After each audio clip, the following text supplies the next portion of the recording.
Hello guys and welcome to Skynomics academy. My name is Sunil Kumar Yadav.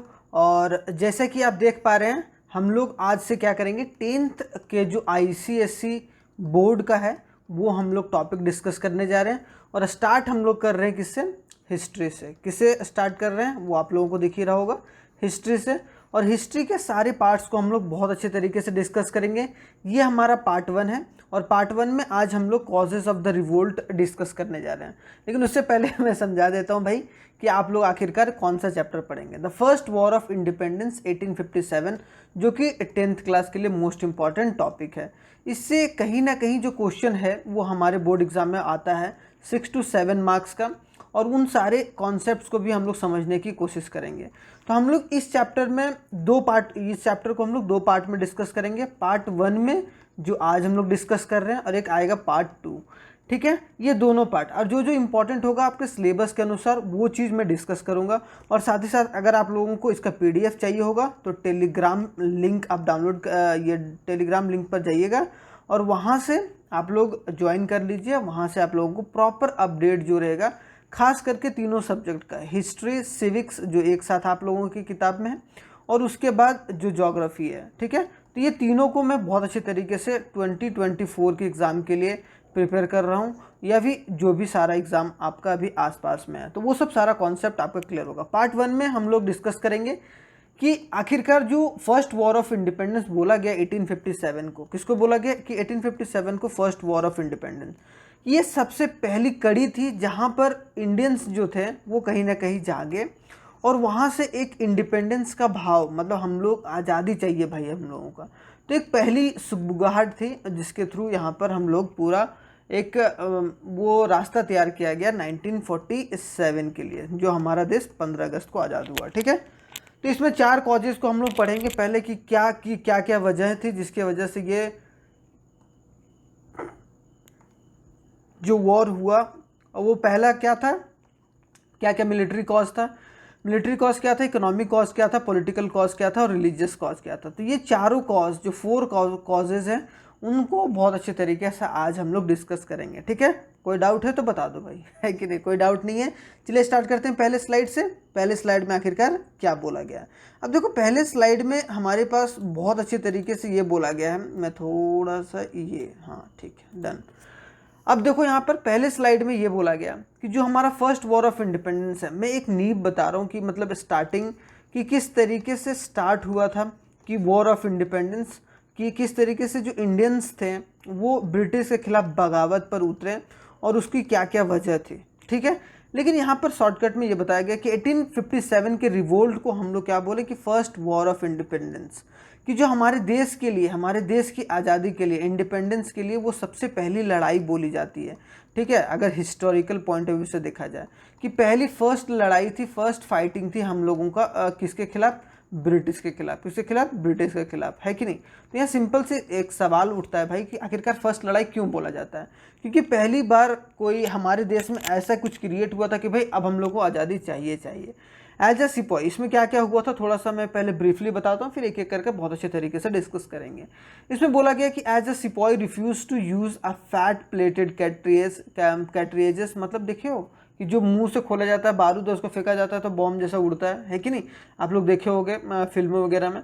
तो जो सिपाही लोग थे हमारे इंडियन, जो सिपाही थे, उन्होंने क्या करा कि भाई हम लोग क्या करेंगे, जो भी जो प्लेटेड जो कार्ट्रेज था उसको हम लोग नहीं एक तरीके से यूज़ करेंगे, क्योंकि ये माना जाता था कि जो उसको बनाया गया है उसके कार्ट्रेज के प्लेट्स को, तो वो किससे मेडअप ऑफ है?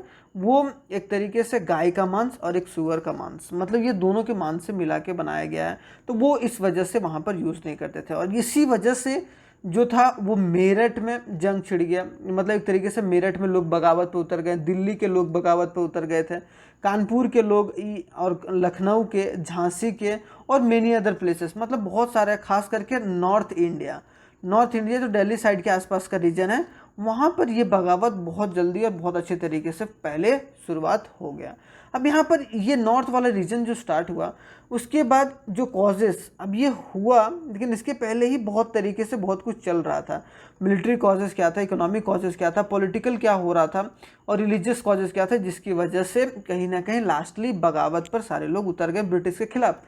तो ये end of the company rule और बाद में जाके end of the company rule, जो Queen Victoria proclamation, religious freedom, recognition of economic exploitation और राइज ऑफ नेशनलिज्म। उसके बाद जब क्वीन विक्टोरिया ने क्या करा, हमारे देश को 1947 में वो पूरा सत्ता को सौंपा गया, तब कहीं ना कहीं एक तरीके से हम लोग जो बहुत अच्छे तरीके से हर एक चीज़ों को हम लोग समझने लगे। और ख़ास कर कर वो स्टार्टिंग पॉइंट कब थी कि हम लोगों के देश के अंदर जो नेशनलिज्म की भावना है, देशभक्ति की भावना है, ठीक है, देशभक्ति की भावना, देशभक्ति बोला जाता है ना नेशनलिज्म, तो नेशनलिज्म का जो भावना था वो कहीं ना कहीं क्या बोला जाए कि 1857 के बाद स्टार्ट हो गया था, ठीक है, नेशनलिज्म का भावना कि हमारे देश को आज़ादी दिलाना है।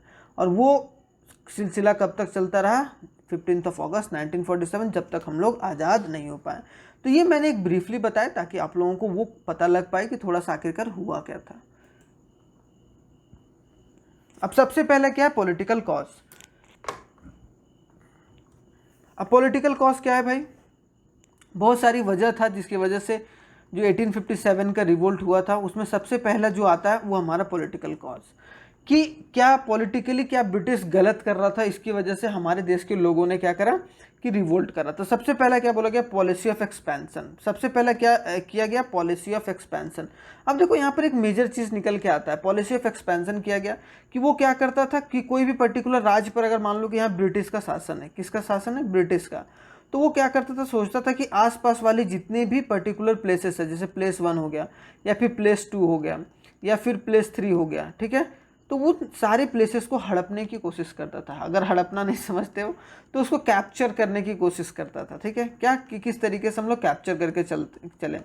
तो उनको एक तरीके से बोला जाए कि पॉलिसी जो ऑफ एक्सपेंशन था। तो अब जब बैटल ऑफ प्लासी हुआ था हमारे देश में, जहाँ पर ब्रिटिश ने एक तरीके से कब्जा किया था हमारे इंडियन टेरिटरी को, और बहुत रैपिडली, बहुत जल्दी जल्दी वो हमारे देश के टेरिटरी को एक तरीके से प्रोक्लेम करते चले जा रहे थे। और वो करते क्या थे, bye implementing a doctrine of lapse. अब यहाँ पर एक वर्ड आता है डॉक्ट्रिन ऑफ लैप्स, इसका मतलब अभी हम लोग समझेंगे बस कि ताकि फोर्स करता था वो किंगडम को। जैसे मान लो कि पहले कोई महाराजा वहाँ रूल कर रहा है पर्टिकुलर एक एरिया में, तो उसे फोर्स करता था और साथ में साइन अप करवाता था कि कोई पर्टिकुलर एक डॉक्यूमेंट पर कि हम लोग दोनों साथ में काम करेंगे और अच्छे तरीके से डेवलपमेंट करेंगे, बाद में उस राजा को वहाँ से हटा देता था। इसी को हम लोग डॉक्ट्रिन ऑफ लैप्स बोलते हैं। तो by 1856 almost all kingdom came under the British rule directly or indirectly and Indian princess became a puppet। और जो इंडियन जो प्रिंसेस थे वो कहीं ना कहीं ब्रिटिश के कहने पर सारी बातों को वो करते थे, मतलब जो ब्रिटिश बोलता था वो करते थे, है कि नहीं। तो एक तरीके से वो एक्सपैंड इस तरीके से किए ताकि हमारे जो राजा रजवाड़े थे उनको एक तरीके से बेवकूफ़ बनाया गया, हमारे किंगडम्स को, और उनको एक तरीके से हड़पा गया, ठीक है। और डॉक्ट्रिन ऑफ लैप्स क्या होता है, according to a doctrine of lapse introduced by Lord Dalhousie. ये किसके द्वारा, जो गवर्नर जनरल थे उस वक्त के, वहाँ डलहौजी, लॉर्ड डलहौजी ने इंट्रोड्यूस करा था।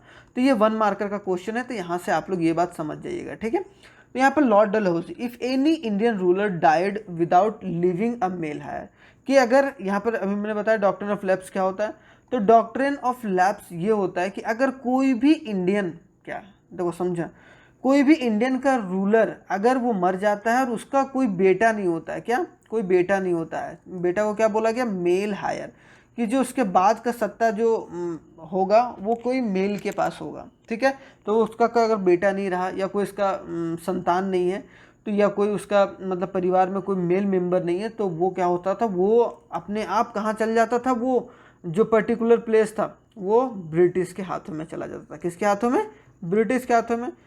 क्यों, क्योंकि ये जो सिस्टम था डॉक्ट्रिन ऑफ लैप्स वो डलहौजी ने इंट्रोड्यूस करा था कि अगर कोई इंडियन रूलर्स डाई करता है और उसका कोई मेल मेंबर नहीं रहता है जो कंपनी को जो किंगडम को अपने पास नहीं उसको चला सकता है, तो वो किसके पास चला जाता था, ब्रिटिश के पास। I hope so doctrine of lapse clear होगा।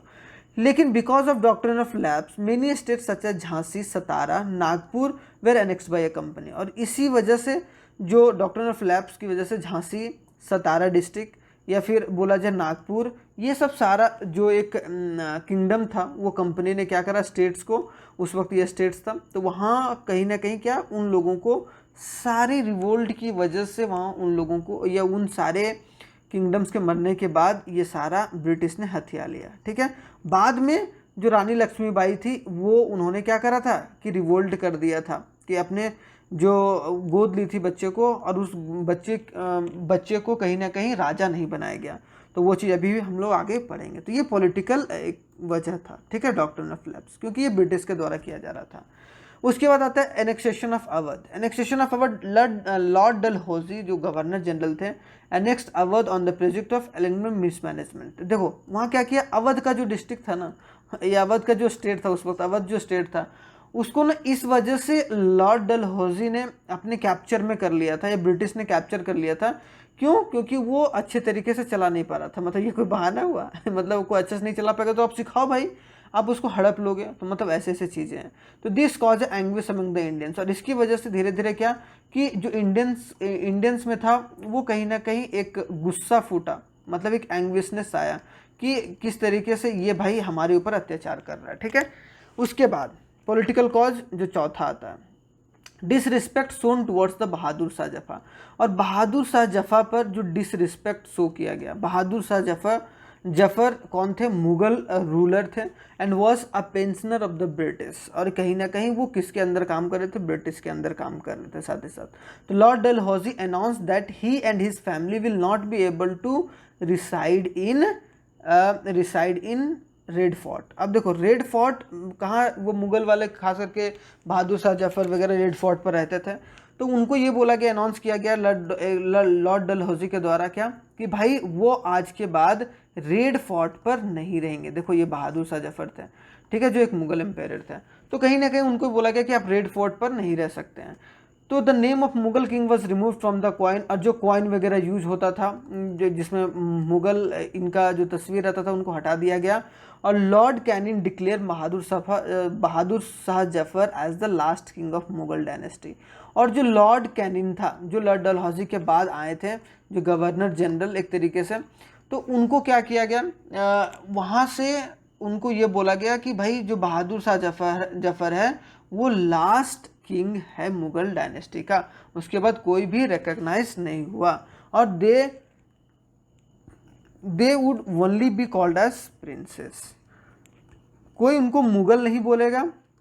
अब जो भी आएंगे वो उनको क्या बोला जाएगा? प्रिंसेस का नाम दिया जाएगा। आई होप सो ये चीज़ क्लियर होगा। डिसरिस्पेक्ट किया गया बहादुर शाह जफर, तो एक पॉलिटिकल रीजन था क्योंकि ब्रिटिश वजह से ये काम हो रहा था। अब ट्रीटमेंट गिवन टू द नाना साहब एंड रानी लक्ष्मीबाई। अब देखो नाना साहब और रानी लक्ष्मीबाई दोनों को, रानी लक्ष्मीबाई को बहुत गलत तरीके से ट्रीट किया गया ब्रिटिश के द्वारा। क्यों? क्योंकि देखो नाना साहब जो था वो, नाना साहब the adopted son of Bajirao, Bajirao का अडॉप्टेड सन था। बाजीराव जो अभी बाजीराव मस्तानी देखे होगे तुम लोग, मूवी है कि नहीं, तो उसके अडॉप्टेड सन कौन थे? नाना साहब थे, ठीक है। And was refuse to pension by the British के द्वारा रिफ्यूज कर दिया गया कि भाई आप क्या कर सकते हो कि आप राजगद्दी पर नहीं बैठ सकते हो। This created a indignation in the Marathas community. इसकी वजह से जो मराठा में था, जो मराठा अंपायर में था या मराठा कम्युनिटी के बीच में एक मतलब एक गुस्सा फोड़ दिया कि भाई ये कैसे बोल रहा है, भाई है हमारे राजा थे वो, अब उनका कोई अगर मुंह बोला बेटा है तो वो क्यों नहीं बन सकता है। रानी लक्ष्मीबाई के साथ भी ऐसा ही हुआ, क्योंकि रानी लक्ष्मीबाई का कोई अपना बेटा नहीं था, गोद लिया हुआ बेटा था। तो उनको भी एक तरीके से, क्योंकि कोई मेल मेंबर नहीं था उनके राजगद्दी को संभालने के लिए, झांसी को, तो इस वजह से कहीं ना कहीं उन्होंने रिवोल्ट कर दिया। और लास्टली एक डॉक्ट्रिन ऑफ लैप्स के तहत उसको क्या बोला गया कि भाई वो राजगद्दी किसके अंदर होगा, किसके पास होगा? ब्रिटिश के पास होगा। इस वजह से रानी लक्ष्मीबाई ने रिवोल्ट करा, और उस वजह से झांसी सतारा जैसा डिस्ट्रिक्ट, वहाँ पर कहीं ना कहीं लोगों के बीच में कि भाई हमारे देश के लोगों के साथ ये क्यों कर रहा है ब्रिटिश। तो आई होप सो वो बात क्लियर होगा आपका कि पॉलिटिकल कॉजेस कौन कौन से थे और किस तरीके से उसको लागू किया गया। तो आई होप सो वो सब सारा पॉइंट आपका क्लियर होगा, इसमें कोई डाउट नहीं होगा, ठीक है। अब आते हैं एक एक करके समझते हैं आगे थोड़ा सा। अभी हम लोग सोशियो रिलीजियस कॉज कि क्या क्या सोशल और रिलीजियस कॉज था। पहला क्या था? इंटरफेरेंस ऑफ सोशल कस्टम, कि हमारे ना सोशल कस्टम में भी, मतलब एक तरीके से ना हमारे रीति रिवाज में भी घुस रहा था ब्रिटिश। नहीं होता है कि भाई हमारे जैसे बहुत सालों से रीति रिवाज चलता आ रहा था। जैसे क्या, the English took a various measure to reform the evil which had crept into Indian society, कि जो चीज़ पाप हमारे देश में चल रहा था, जैसे practice of Sati was banned, कि सती को बैंड किया गया 1829 में, सती प्रथा को। सती प्रथा होता था कि मतलब अगर अगर हस्बैंड मर जाता था तो उसके वाइफ को भी वो आग में खुद कूद के जान देना पड़ता था। तो एक तरीके से मतलब दोनों हस्बैंड और वाइफ साथ मरेंगे, अगर हस्बैंड मर गया तो वाइफ को ही मरना पड़ता था। उसके बाद वो सती प्रथा हटाया गया और ये अच्छी बात थी वहाँ। और द विडो री मैरिज एक्ट वॉज पास्ड 1856, और ये बोला गया कि जो जिनके पति मर जाते हैं, जिनके हस्बैंड मर जाते हैं, वो फिर से शादी कर सकते हैं, वो फिर से मैरिज कर सकते थे। And Indian disapproved and the British interference in the social custom. लेकिन जो उस वक्त के लोग थे हमारे देश के, उन्होंने डिसअप्रूव करा कि हाँ ये हमारे देश के ये हमारे मतलब कस्टम में भी घुस रहे हैं, हमारे सोशल सिस्टम में भी घुस रहे हैं कि हम लोग क्या करते हैं, हम लोग क्या नहीं करेंगे, अगर वो चीज़ हमारे मतलब हर एक कस्टम कम्युनिटी में घुसे चले जा रहे हैं। तो इस वजह से ये एक सोशल और रिलीजियस कॉज था और एक मेजर कॉज था जिसकी वजह से रिवोल्ट 1857 हुआ। फिर दूसरा क्या कि पॉलिसी ऑफ रेशियल डिस्क्रिमिनेशन बहुत किया जाता था। जैसे Indians were ill treated and insulted. जैसे मान लो कि कोई ब्रिटिश का सिपाही है और एक इंडियन का सिपाही है, तो इंडियन सिपाही को बहुत गंदे तरीके से ट्रीट किया जाता था। अगर वो कुछ गलती कर देगा तो उन लोगों को मारा जाता था, पीटा जाता था, लेकिन ब्रिटिश वाले को नहीं कुछ किया जाता था। ठीक है। उसके बाद क्या, लॉ ऑफ प्रॉपर्टी 1850 में जो न्यू लॉ पास किया गया, according to the Indians who converted to a Christianity could inherit the property of his ancestor. ये बोला गया कि वैसे इंडियंस जो क्रिश्चियन में अपने आप को बदल चुके हैं, वो क्या कर सकते हैं, वो प्रॉपर्टी को अपना इंसेस्टर की प्रॉपर्टी को रख सकते हैं। तो Indians regard as a trick of the British to convert, और इसको लोगों ने क्या सोचा कि भाई ये हमारे हिंदू मुसलमान के भाई को क्या करना चाह रहे हैं कि क्रिश्चियनिटी में बदलना चाह रहे हैं। तो ये उनको एक तरीके से अजीब लगा हमारे देश के लोगों को। And the announcement of Lord Canning that the son of Bahadur Shah Zafar will not recognise as the king. और साथ ही साथ ये कि जो बहादुर शाह जफर का जो बेटा है वो किंग नहीं बन सकता है। और ये हमारे बहुत सारे देश के लोगों में एक तरीके से एंगर फोड़ दिया, या बोला जाए एंगर आ गया लोगों के, और ख़ास करके मुस्लिम्स वगैरह में। तो एक देखो, हिंदू तो इधर से कि भाई हमारे कस्टम में ये डाका डाल रहा है, उसके बहादुर शाह जफर के बेटे को उसको रेड फोर्ट से भी निकाल दिया है कि नहीं। तो वो सब सारी चीज़ें, तो एक तरीके से ये लॉ ऑफ प्रॉपर्टी भी ये चीज़ समझ में आया। अब एक्टिविटीज़ ऑफ मिशनरीज, अब जो मिशनरीज थे उन्होंने increase in the early 19th century में उनको बढ़ाया गया। और Indian believe that the government was supporting missionary activities wanting to convert, कि वो क्या कि हर एक जो भी कन्वर्जन हो रहा था क्रिश्चियनिटी में, जो भी इंडियंस का कन्वर्जन हो रहा था क्रिश्चियनिटी में, जो क्रिश्चियनिटी में हो रहा था, ठीक है, जो क्रिश्चियनिटी में हो रहा था वो लोगों को पसंद नहीं आ रहा था। क्योंकि अगर वो अपने मन पसंद से जाते हैं तो वो अलग बात है, लेकिन लोगों को लुभा कर एक तरीके से आप क्रिश्चियनिटी में बदल रहे हैं, तो वो चीज़ हमारे देश के लोगों को पसंद नहीं आया। टैक्सिंग द रिलीजियस इंस्टीट्यूट, और इसके बाद लो और बेड़ा गर्क हो गया। जो भी टेम्पल्स थे, मतलब खास करके चर्च को नहीं, जो भी टेम्पल्स थे, जो भी मंदिर और मस्जिद था, ठीक है, मंदिर और मस्जिद, उसमें क्या किया गया, ये टैक्स सिस्टम निकाल दिए। मतलब क्या कि वो लोग भी टैक्स देंगे। The families dependent on this land begins to propagate and trying to decline, मतलब एक तरीके से undermine the religious in India. मतलब क्या कि भाई वहाँ भी जो भी जा रहे हैं वो सब टैक्स वगैरह वहाँ से वसूला जाएगा। मतलब ब्रिटिश वहाँ से भी टैक्स लेगी, लैंड वगैरह से तो लेती ही थी, लेकिन ब्रिटिश ने ये बोला कि हम लोग मंदिर और मस्जिद से भी टैक्स लेंगे, जो भी पैसा कलेक्ट हो रहा है। तो आई होप सो यहाँ पर एक चीज़, ये सोशियो रिलीजियस जो कॉज था वो बहुत बड़ा बन गया था हमारी कम्युनिटी में, क्योंकि जो हमारा देश था वो शुरुआत से एक तरीके से कम्युनलाइज कंट्री रहा है। अब आते हैं इकोनॉमिक कॉज। देखो इकोनॉमिक कॉज एक मेजर कॉज था, क्योंकि देखो लोग कुछ भी कर लोगे, सोशल में घुस जाओ, उसको सारी चीज़ में घुस जाओ, लेकिन अगर उनका खाना पीना छीन रहे हो, आप क्या कर रहे हो, फूड और शेल्टर छीन रहे हो आप लोग बाहर से आके, तो वो चीज़ बर्दाश्त नहीं होता है लोगों से। तो सबसे पहले क्या किया गया, एक्सप्लोटेशन ऑफ इकोनॉमिक रिसोर्स। हमारे देश में जो इकोनॉमिक रिसोर्स थे, जहाँ से हमारे देश का पैसा बनता था, वो सब सारा डिस्ट्रॉय किया गया, ठीक है। जैसे plantation product and food gains export to the, जितना भी प्लांट हमारा प्लांटेशन प्रोडक्ट होता था, जैसे हो गया टी हो गया, कॉफ़ी हो गया, वो सब सारा क्या करता था ब्रिटिश अपने देश में एक्सपोर्ट कर लेता था और दूसरे देशों में एक्सपोर्ट नहीं करने देता था, है कि नहीं। और रेडीमेड जो ब्रिटिश गुड्स था वो हमारे देश में आके बेचता था। इसीलिए हम लोग ना खादी वादी वाला सिस्टम चला था ना गांधी जी का, वो बात याद रखना है, ठीक है। तो हमारे देश में क्या, एक तरीके से this resulted a decline in handicraft, और हमारे देश में जो लोग खुद से कुछ कारीगरी करके वो चीज़ जनरेट करते थे, तो अब ये कॉस्टली हो गया, क्योंकि ब्रिटिश क्या कर रहा है, मशीन से ला रहा है और सामान हमारे देश में बेच रहा है। तो इसकी वजह से कहीं ना कहीं हमारा इकोनॉमिक रिसोर्स को ब्रिटिश अपने फ़ायदे के लिए इस्तेमाल कर रहा था। दूसरा आता है drain of wealth. Drain of wealth का मतलब क्या होता है? The British after establishing the rule in the Bengal began to purchase a raw material from the Indian and exported to England and out of the Indian revenue. एक तरीके से बोला जाए कि हमारे देश से सारा जो रॉ मटेरियल होता था, जैसे कॉटन का रॉ मटेरियल, वो अपने देश में लेके वहाँ से सामान बना के, वहाँ से कपड़े बना के फिर हमारे देश में भेजता था। तो salary and pension of the British officer veg also paid from the Indian, कि जो भी सैलरी होता था, जो भी पेंशन होता था, सारे इंडियन रेवेन्यू, जो भी इंडिया में हमारे देश में जो भी कमाया जाता था, जो टैक्स वगैरह कलेक्ट होता था, वहीं से उन लोगों को दिया जाता था। हमारे देश में एक तरीके से हमारे देश के डेवलपमेंट में ध्यान नहीं दिया जा रहा था, ये बात भी क्लियर। अब आता है decay of cottage and handicraft industry. Decay of cottage मतलब जो भी कॉटन इंडस्ट्री था हमारा, और जो हैंडीक्राफ्ट इंडस्ट्री था, देखते होगे कि बैम्बू वगैरह से बहुत सारी चीज़ों को बनाया जाता था, हमारे अभी भी बनाया जाता है। अभी देखो बैम्बू का चेयर वगैरह आप देखते होगे रोड वगैरह पे, जो अगर कभी हाईवे वगैरह पे जाओ तो, है कि नहीं? तो वो सब अच्छे तरीके से हमारे देश में क्या किया गया, ख़त्म किया गया।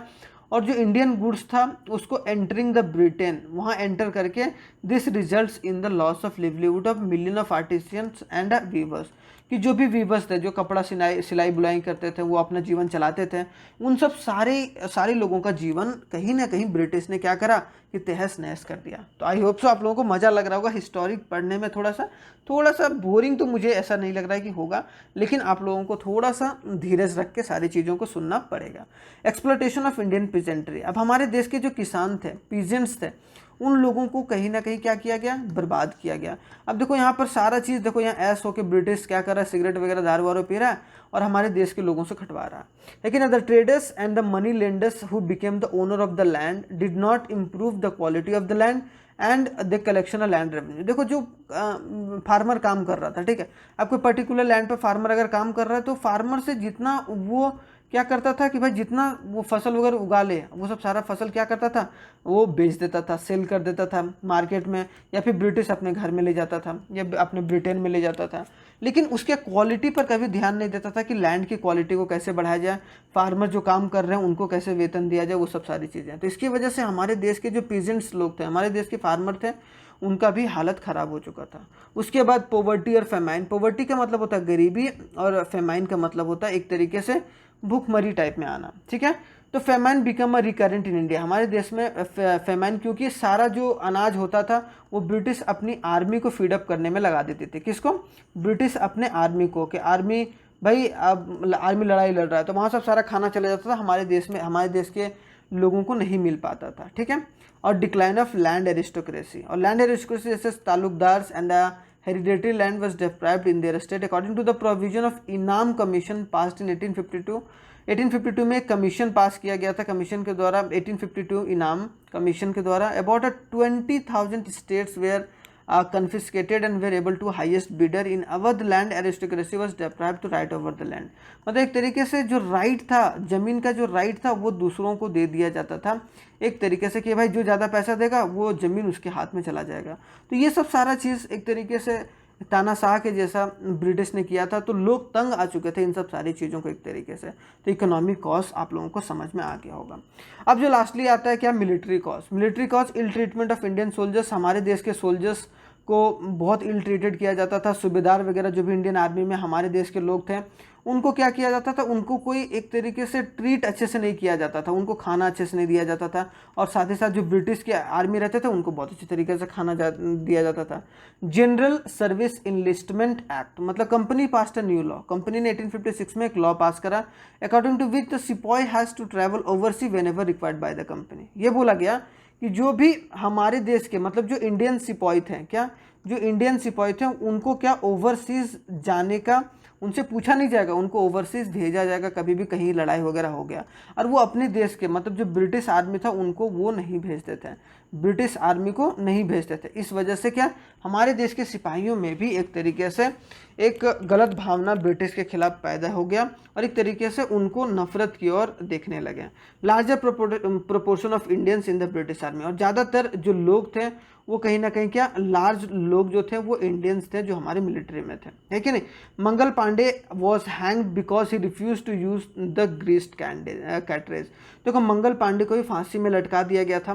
क्यों? क्योंकि वो जो ग्रीस्ड कार्टिएज था, जिसको मुंह से थोड़ा सा उसका कुछ खोल के और फिर क्या किया जाता था, उसको बॉम्ब वगैरह फेंका जाता था ताकि वो दुश्मन पर हमला कर सके। तो उस वजह से मंगल पांडे जी को भी हैंग कर दिया गया था। तो इसकी वजह से इंडियन आर्मी में और एक तरीके से मिलिट्री की वजह, हमारे जितने भी मिलिट्री के लोग थे उनके अंदर में एक तरीके से गलत गलत भावनाएं आ गई थी। उसको डेप्रिडेशन ऑफ अलावेंस की पोस्ट ऑफिस एक्ट 1854 में, देखो सारा घटना जो है ना 1854 से 1857 के बीच में घटा है, और ये 3 सालों में कहीं ना कहीं हमारे देश का रूपरेखा बदल गया, हमारे देश के लोगों का सोच बदल गया, और हमारे देश के लोगों में एक देशभक्ति का भावना आ गया, है कि नहीं। ऐसा था जोश से पढ़ो, है कि नहीं। तो हमारा जो भी अलाउंस होता था, जो भी एडिशनल भत्ता था, वो हमारे लोगों को नहीं दिया जाता था। And this enrages the Indian soldier. और कभी भी जैसे बाहर गया वो लड़ाई लड़ने के लिए, ठीक है, तो आने के बाद उनको एक एक्स्ट्रा वगैरह पैसा वगैरह मिलना चाहिए, लेकिन वो पैसा वगैरह नहीं मिलता था। और लास्टली लो सैलरी, कि जो ब्रिटिश आर्मी था उनका हाई सैलरी था, और जो ब्रिटिश आर्मी नहीं थे, जो इंडियन आर्मी थे, उनका जो इंडियन जो सिपाही वगैरह थे उनका लो सैलरी था। तो मतलब समझो यही बात को कि मतलब एक तरीके से हम लोगों को यार बहुत नीचा करके दिखाया गया ब्रिटिश के द्वारा। तो इस वजह से कहीं ना कहीं रिवोल्ट पैदा हुआ। तो आई होप सो सारी चीज़ों का क्लियर मामला समझ में आ गया होगा। अब देखो इन सब सारी चीज़ों के अंतर्गत ही अगर बोला जाए, इन सब सारी चीज़ों को अगर देखते हैं सारी कॉजेज़ को, कि भाई इकोनॉमिक कॉजेज़ क्या था, पॉलिटिकल कॉजेज़ क्या था, इकोनॉमिक और सोशल, इकोनॉमिक और रिलीजियस कॉज क्या था, है कि नहीं, और साथ ही साथ मिलिट्री कॉज क्या था। तो ये 5 हम लोगों ने जो कॉजेज़ पढ़े, उनके कॉजेज़ में the British have introduce a new Enfield rifle in the army. क्या इनफील्ड राइफल जो था हमारे देश में लाया गया था किसके द्वारा, जिसमें क्या था, had a greased paper cover, कि ग्रीस्ड पेपर कवर था, अ कार्ट्रिजेस लगा था, and this paper cover has bitten off before the loading to the cartridge on the rifle, कि जब भी उसको लोड करेंगे राइफल में, मतलब जो गोली को या जो गन होता है ना, छोटा छोटा गोली वगैरह गन में जो इस्तेमाल होता है, उसको जब भरेंगे तो हम लोग उसको मतलब दांतों से उसको निकाल कर एक तरीके से वहाँ पर हम लोग फिलअप करेंगे। तो वो चीज़ हमारे देश के लोगों को नहीं पसंद आया, हमारे आर्मी इसको पसंद नहीं आया। और रूमर्स धीरे धीरे, जो अफवाह था वो फैलता फैलता ये हो गया कि बीफ और पॉर्क से बना हुआ है, मतलब सुअर के मांस और एक तरीके से गाय के मांस का मिलाकर बनाया गया है हमारे देश के लोगों को। तो Mangal Pandey urge this fellow soldiers not to use the rifle, और इसी वजह से मंगल पांडे ने क्या करा कि सबको अर्ज करा, जितने भी उसके आर्मी के लोग थे उनको ये अर्ज करा कि भाई आप लोग क्या करोगे, ये राइफल का इस्तेमाल नहीं करोगे। और ऑन 29 मार्च 1857, और 29 मार्च, मार्क द डेट, ये डेट याद रखना है ना, 29 मार्च 18, ही अटैक्ड हिज ऑफिसर इन अ बैरकपुर। उसने क्या करा, attacked his officer in Barrackpore and later hanged. किसको, जो बैरकपुर था, वहाँ एक जगह का नाम था, वहाँ पर मंगल पांडे ने अटैक कर दिया, और बाद में उन्हें फांसी का सजा दे दिया गया मंगल पांडे को, ठीक है। और उसके बाद 9 मई, मार्च के बाद मेन 1857, 9 मई 1857, 85 Indian soldiers who was refuse to use the greased cartridges, मतलब कि जो कार्ट्रिजेस था जिसके मदद से जो बंदूकों में गोलियां वगैरह भरी जाते थे, तो वो 85 जो सोल्जर्स थे हमारे देश के, उन्होंने क्या करा, मना करा।